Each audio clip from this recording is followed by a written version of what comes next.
You've almost certainly heard of Don Quixote, right? The guy who fought windmills. But the story behind the book, that's an adventure that's even wilder than the fiction itself.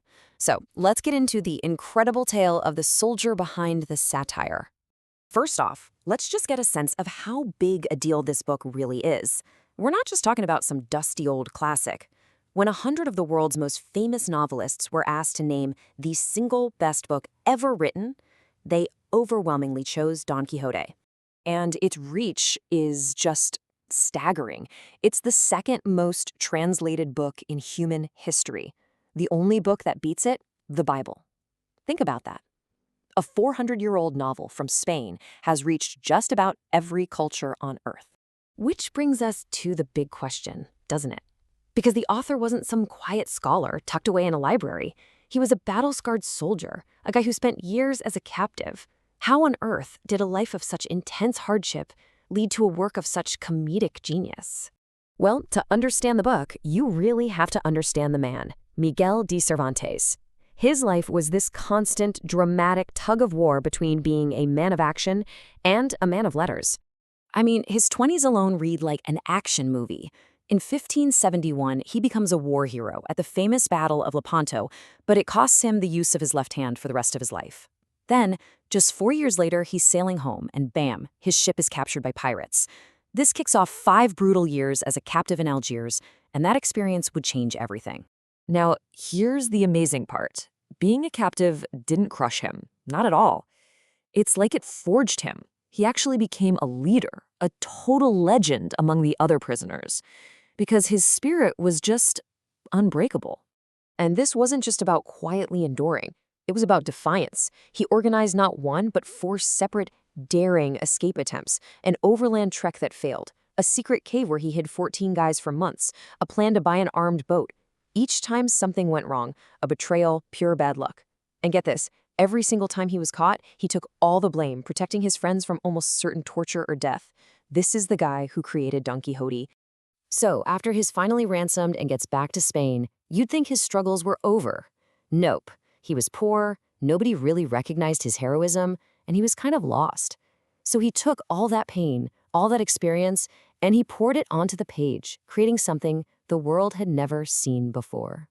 You know, before Cervantes, stories were mostly about external events, big battles, heroic quests, that kind of thing.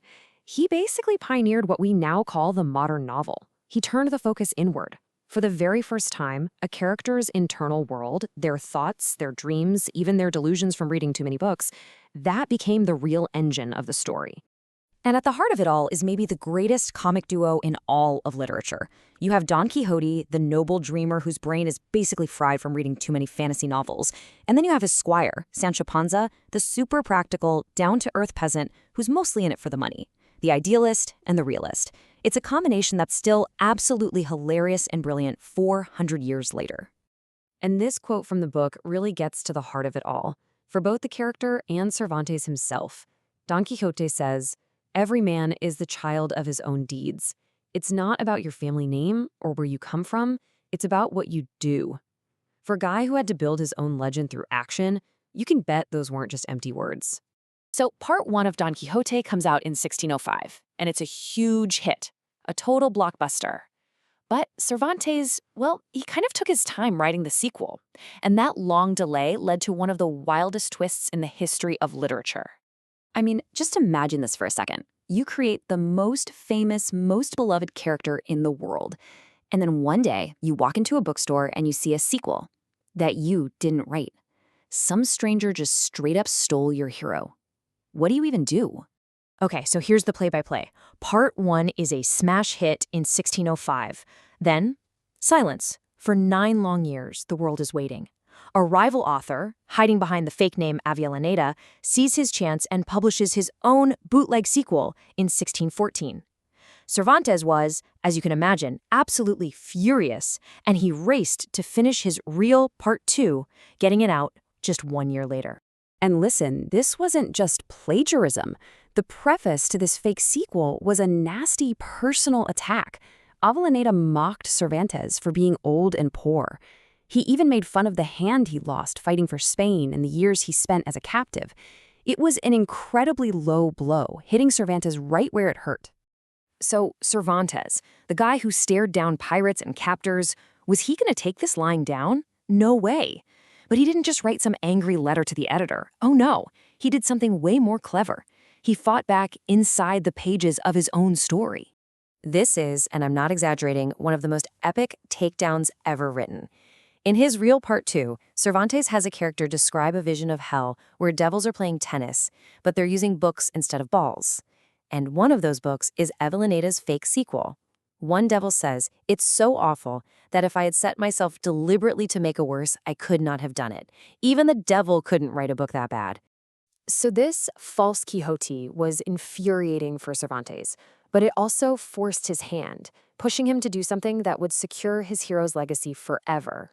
To make absolutely sure that no one could ever hijack his character again, Cervantes did the unthinkable. At the end of Part 2, he kills Don Quixote. And in a stroke of genius, he actually has a notary show up in the final chapter to officially witness the death on paper, warning all future copycats to leave his hero in peace. And with that, the story was sealed. Cervantes died in 1616, and here's a crazy piece of trivia. He died in the very same week as his English contemporary, William Shakespeare. It's kind of poetic, right? Just like Shakespeare shaped the English language, Cervantes is the father of Spanish literature and the creator of the novel as we know it today. Which leaves us with one final fascinating thought. The character, Don Quixote, set off on his quest to become a famous hero, to have his great deeds recorded for all time. In a strange way, his quest for immortality only really succeeded when he became a book, protected, defined, and made eternal by the very man whose own heroic deeds gave him life.